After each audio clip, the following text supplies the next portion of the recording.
La sorpresa es una de las 8 emociones básicas para Robert Plutchik, psicólogo estadounidense especialista en emociones. Esta emoción aparece ante un evento novedoso, impactante o incluso sorprendente. La sensación paralizante o la boca abierta hace que esta emoción sea la puerta de entrada a la curiosidad, herramienta que utilizamos para comprender mejor al mundo que nos rodea. Pero ¿qué pasa si yo junto a la sorpresa y a la curiosidad? Este dueto fantástico me da como resultado la innovación, algo que al sistema educativo le quedó muy pequeño. Los planes educacionales están tan perfectamente estructurados, con tema y cronograma. Temas, por cierto, bastante jodidos y cronogramas bastante monótonos, que no dan cavidad ni a la sorpresa, aún peor a la curiosidad y ni se diga a la creatividad. Por esa razón tenemos a tantos estudiantes estancados en sus salones de clase. Quiero que alcen sus manos.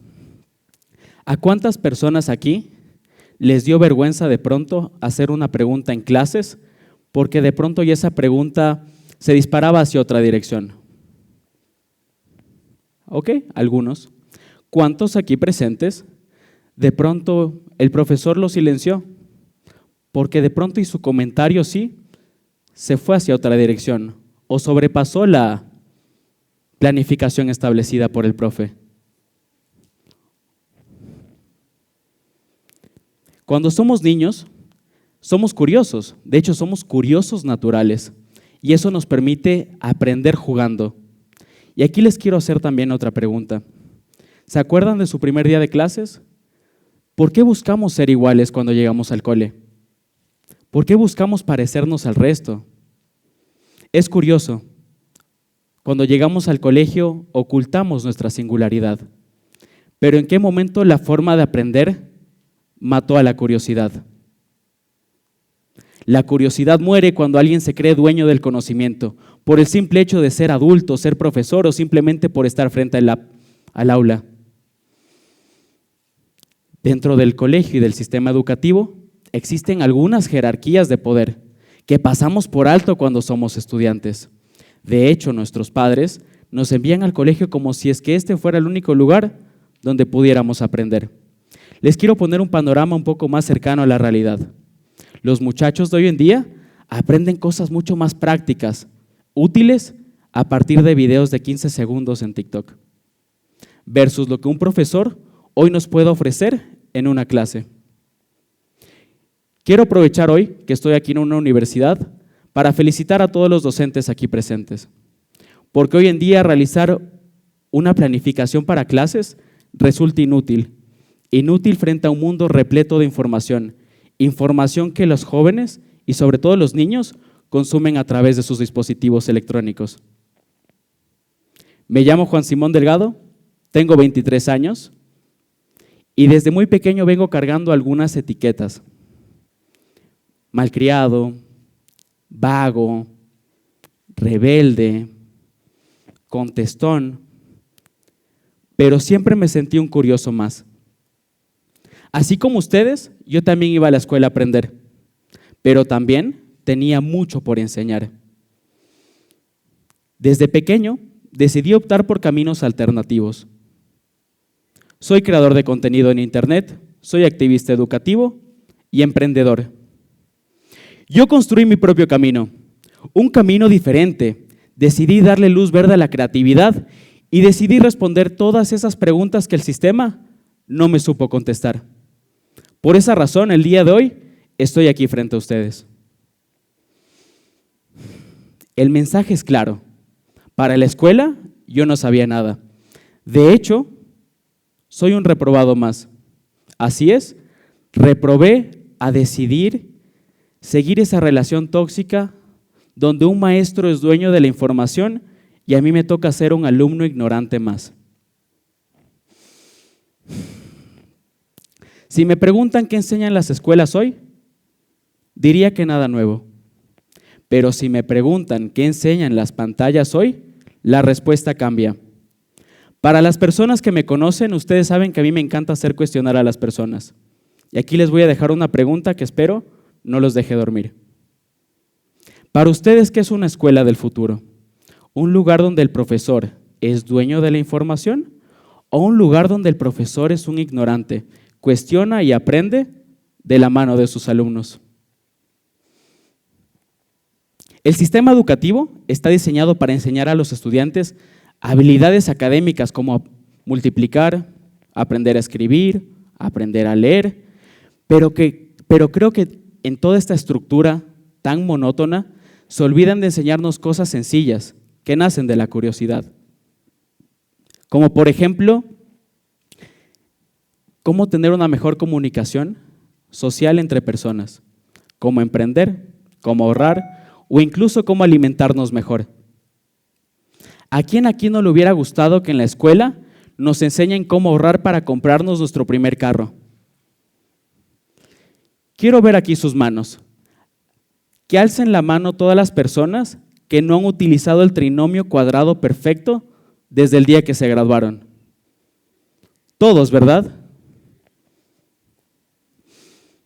Aprender es dejarte llevar por la curiosidad, dejarte llevar por los colores, olores y sabores de la vida.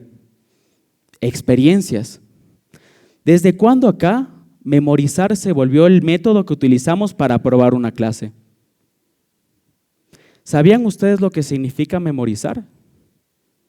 Memorizar es repasar una y otra vez la misma información hasta retenerla y plasmarla en un papel. Hoy me encuentro en una universidad y quiero hacerles una pregunta pues a todos los alumnos. Cuando ustedes memorizan para aprobar un semestre, ¿después de cuánto tiempo se olvidan de esta información? 4, 5 días, una semana. ¿Acaso eso fue aprender? Quiero contarles una historia. Yo era ese estudiante al que le decían que ni con 10 podía aprobar ciertas clases. De hecho, fui ese estudiante que dejó de creer en sí mismo por lo que le decían sus maestros. Es más, en sexto curso tuve una profesora que me dijo que ni siquiera debería ir a la universidad.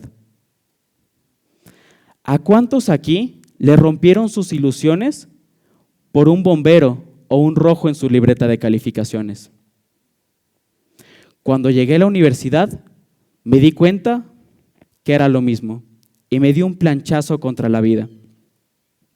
Al momento que llegué a la universidad, me di cuenta que sí, era retener información y plasmar en un papel.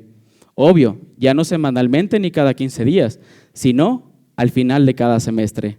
Retener información y plasmarla en un papel.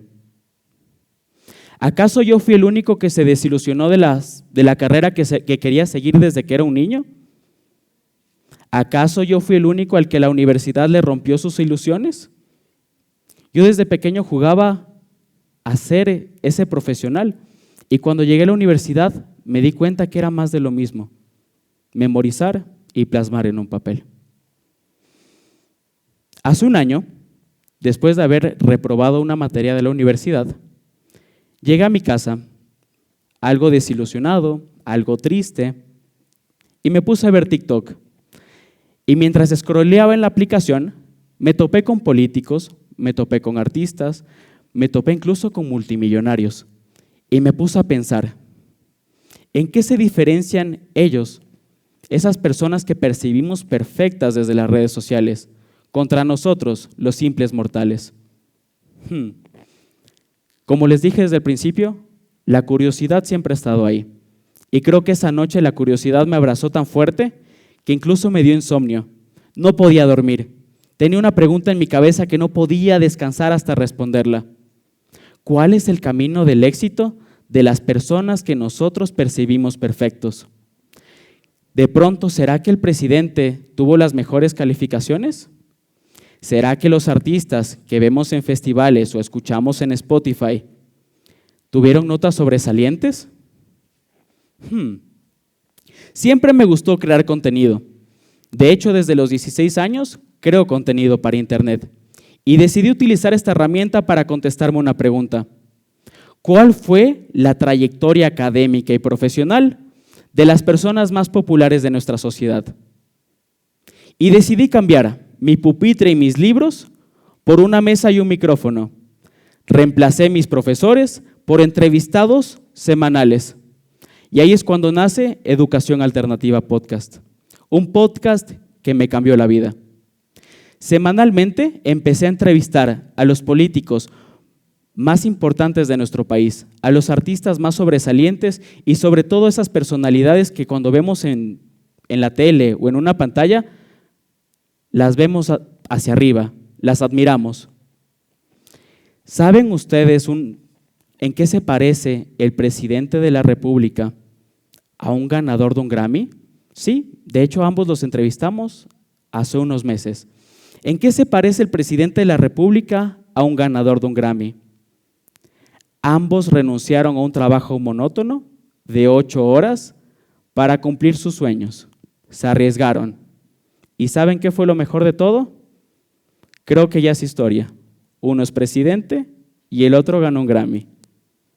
¿Ustedes saben en qué se parece el alcalde de la ciudad a ustedes y a mí? Él también se quedó en física y en química.